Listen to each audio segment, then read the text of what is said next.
Envision the sheer horror that would have engulfed a young boy of merely 10 years old upon awakening in the morning, emerging from his room to discover his entire family lifeless. His father, mother, and 3 elder brothers all sprawled in a crimson pool of blood. The tale we delve into today is one of profound sorrow and dread, prompting you to ponder whether those dearest to you are genuinely secure in their presence. The Candy family, with their 4 boys and 2 parents, appeared to be the epitome of the quintessential American family. Their image was so perfect that they could easily be mistaken for the ideal family next door. Despite their seemingly normal facade, no one could have fathomed the dark secrets hidden behind the closed doors of their home. Even their neighbors, who interacted with them daily, would never have suspected the horrors lurking within the Candy household at the end of the cul-de-sac. A 2022 interview with the couple on Discovering Oklahoma showcased them as a young, vibrant, and joyful family, making their tragic demise all the more shocking. The most chilling aspect of this tragedy was not the fact that they were brutally murdered. It would have been easier to comprehend if a stranger had broken in and committed the heinous act. But the true horror lies in the fact that Jonathan Candy, the husband and father, was the perpetrator. The man who was supposed to protect and cherish his family was the one who mercilessly took their lives. Jonathan Candy, a 42-year-old, was employed part-time at the prestigious Paycom Center, one of Yukon's grand arenas renowned for hosting a variety of events such as concerts and sports tournaments. As the basketball season unfolded, Jonathan Candy dedicated his time to working during the recent National Basketball Association games, particularly the home games of the Oklahoma City Thunder. His presence at the arena always injected a sense of liveliness with his jokes and laughter.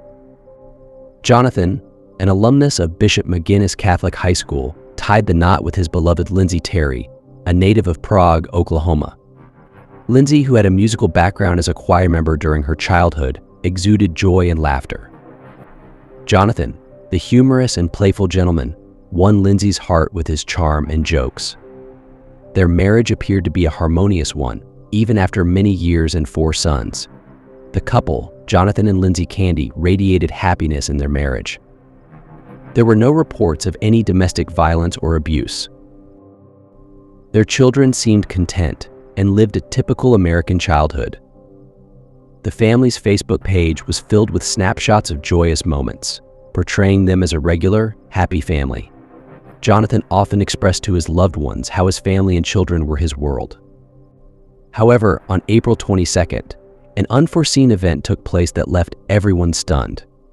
The youngest son of Jonathan's family, whose name remains undisclosed for privacy reasons, emerged from his room on that fateful day, unaware of the tragedy that awaited him. Having slept soundly through the night with a box fan humming in the background, he was oblivious to the events that were about to unfold. The only sound he recalled hearing was the piercing fire alarm that disrupted the night's peace, yet he effortlessly drifted back into slumber. Stepping out of his room at precisely 9 a.m., he was met with a chilling sight. His entire family lay lifeless in a pool of crimson.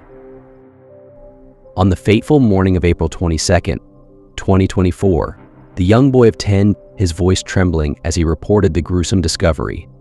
Swiftly, law enforcement descended upon the Candy family residence near Southwest 29th Street and Check Hall Road.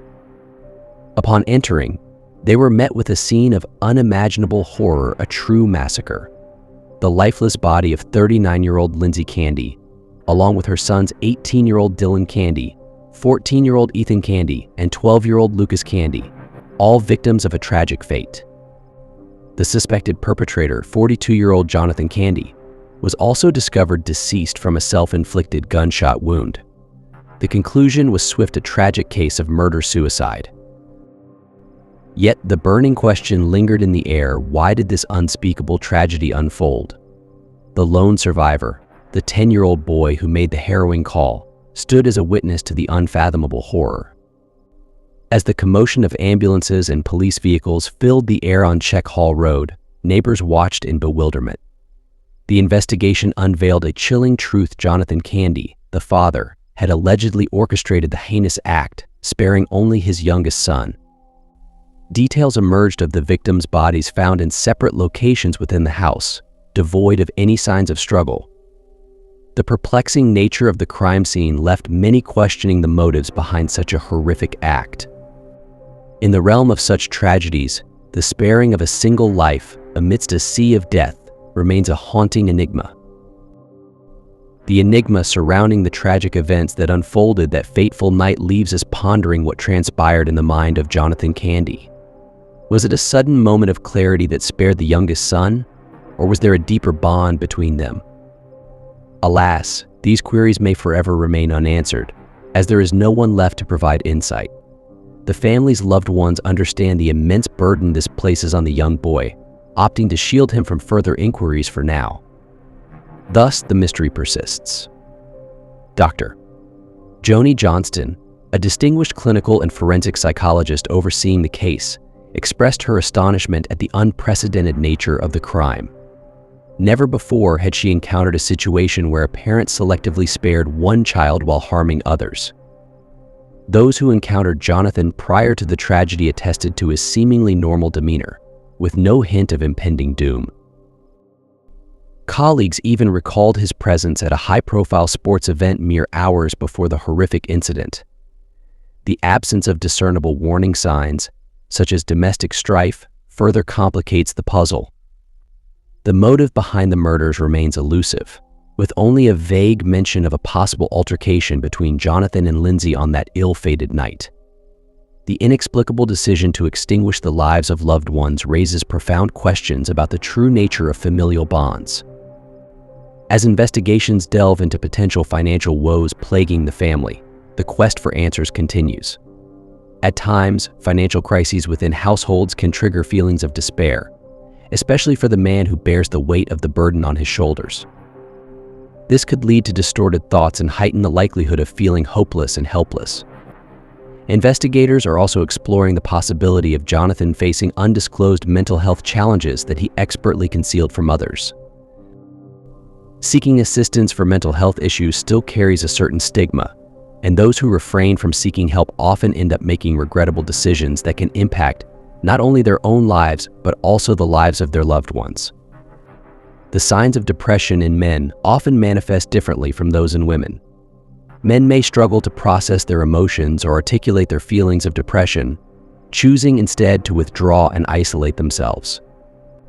This withdrawal may be followed by irritability and outbursts of anger rather than expressions of sadness.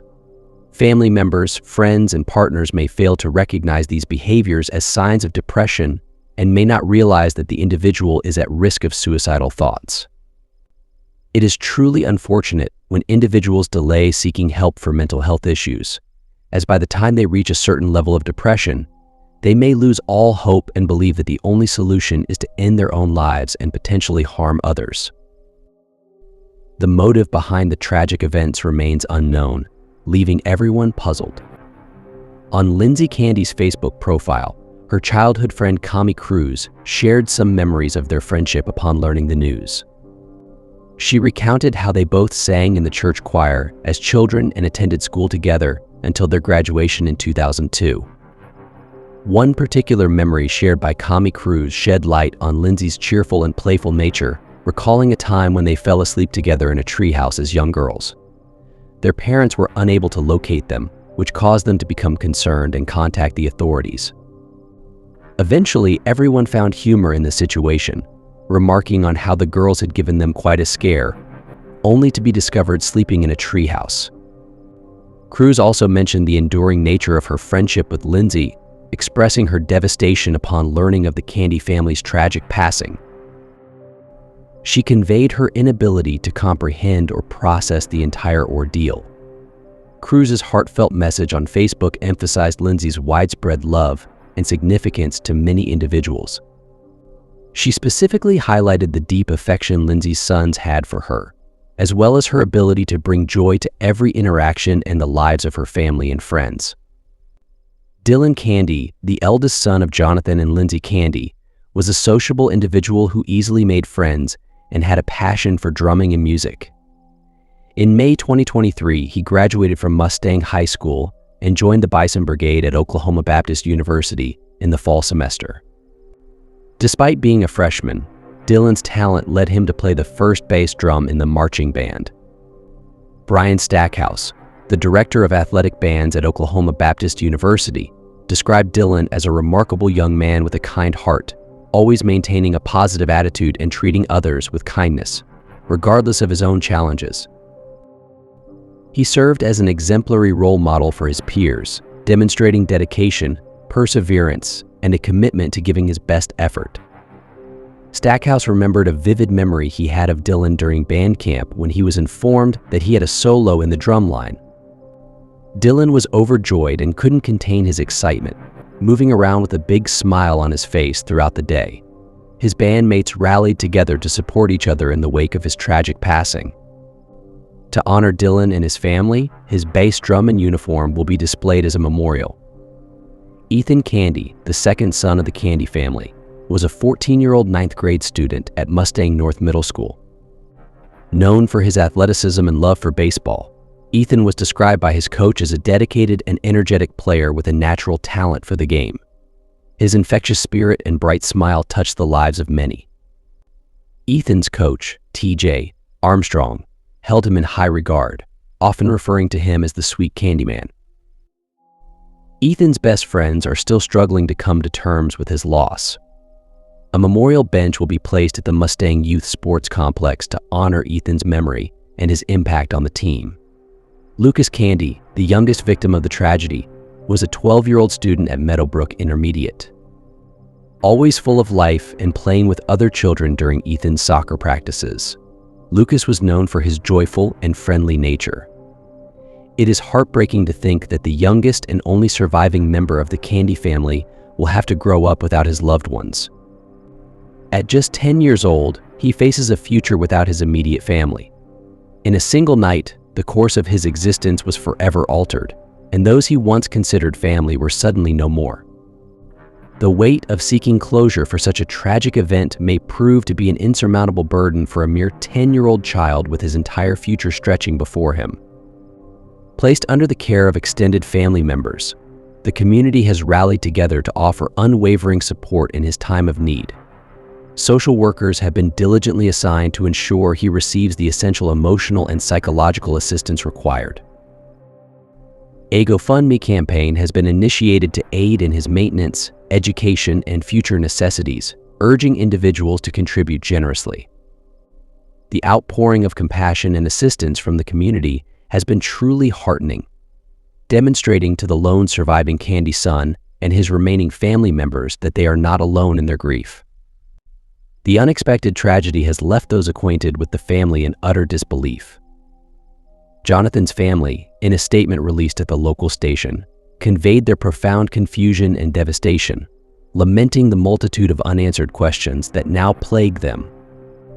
A neighbor of the Candy family expressed his disbelief at the loss of his neighbors, already feeling their absence keenly.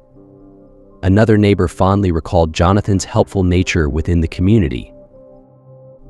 Ethan's coach, T.J. Armstrong, fondly reminisced about Jonathan as the kind-hearted individual he had always known, a person who exuded gratitude and warmth.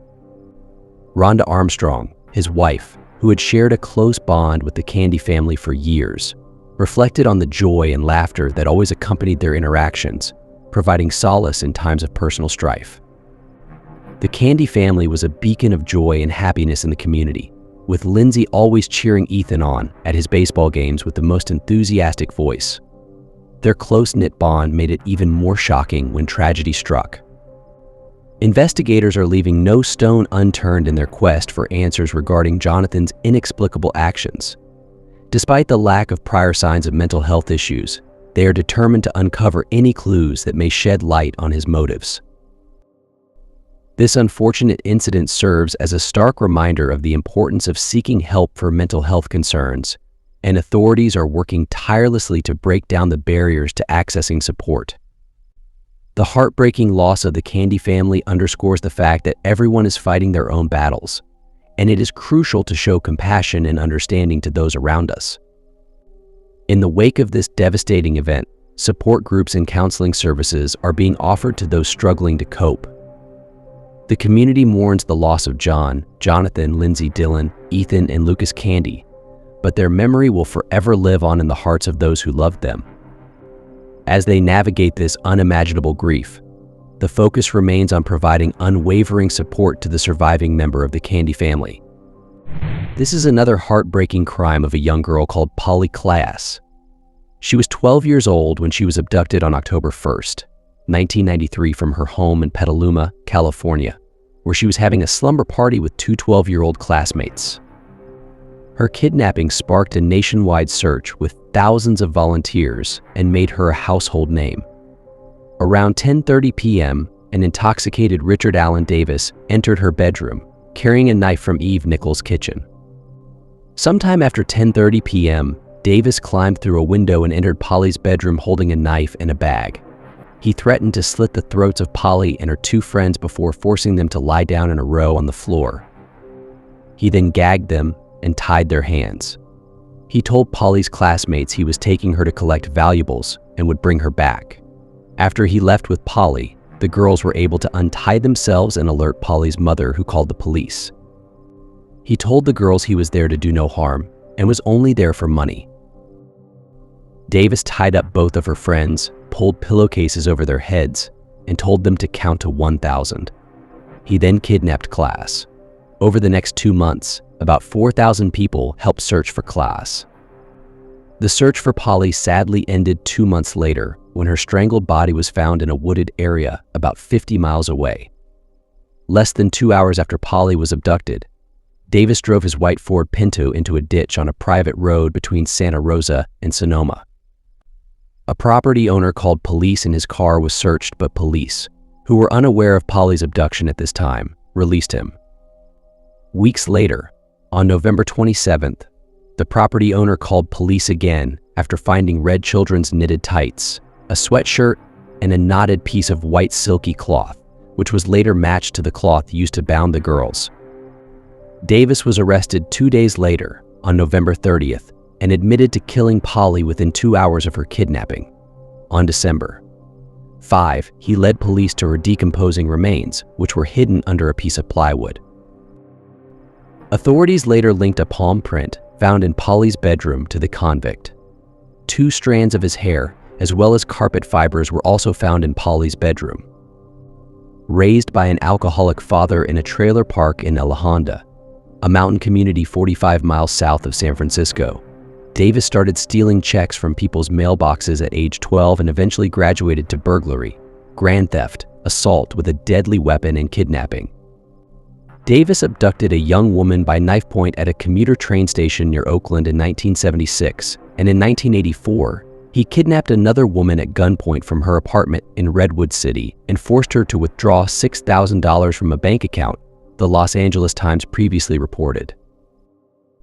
He was sentenced to 16 years in prison for his crimes, but was paroled early just months before Polly's murder. After Polly's death, foundations were formed in her honor. The Polly Klaas Foundation was founded in 1993 to raise awareness of child abductions and has helped more than 10,000 families find their missing children, according to its website. The following year, Polly's father, Mark Klaas, founded the Klaas Kids Foundation, which promotes prevention programs for at-risk youth, stronger sentencing for violent criminals, and governmental accountability and responsibility. Klaas is also a visible advocate for missing children and tougher crime laws. Polly's murder also helped prompt California voters in 1994 to adopt the 3 strikes and you're out law, which called for increased prison sentences for repeat offenders like Davis. The law was later modified because it unfairly targeted communities of color and incarcerated people for non-serious and non-violent offenses. Polly's sisters Jess and Annie Nickel recently became vocal opponents of the 3 strikes law. In 2021, they launched a podcast called Ald a Hudnu Legacy, which focuses on finding alternatives to mass incarceration and tough-on-crime initiatives. Another senseless act of violence has shaken a small community in Michigan, leaving a family in Brazil reeling with grief. Suzanne Christian Barbosa Ferreira, a 42-year-old mother of 2, had traveled to the United States as a tourist, eager to explore new places and visit friends. But her adventure was tragically cut short when she was found brutally murdered on a remote roadside in Northfield Township. As investigators work to unravel the mystery surrounding her death, Ferreira's loved ones are left to grapple with the devastating loss of a vibrant and loving mother, whose life was taken from her in an instant. Suzanne Christian Barbosa Ferreira, a 42-year-old Brazilian mother, was found dead on June 30th in Northfield Township, Michigan. Her body was discovered by passers-by on Earhart Road, near 6 Mile Road, around 9:30 a.m. Ferreira had been traveling in the U.S. for about a month, visiting friends in North Carolina and Michigan, before her family lost contact with her on June 23rd. Ferreira's family became concerned when she stopped responding to messages and missed her flight to North Carolina. Her sister, Renata Santana, described it as unusual behavior. Ferreira's body was found naked, and the incident has shaken neighbors who are worried about the lack of camera evidence in the remote area.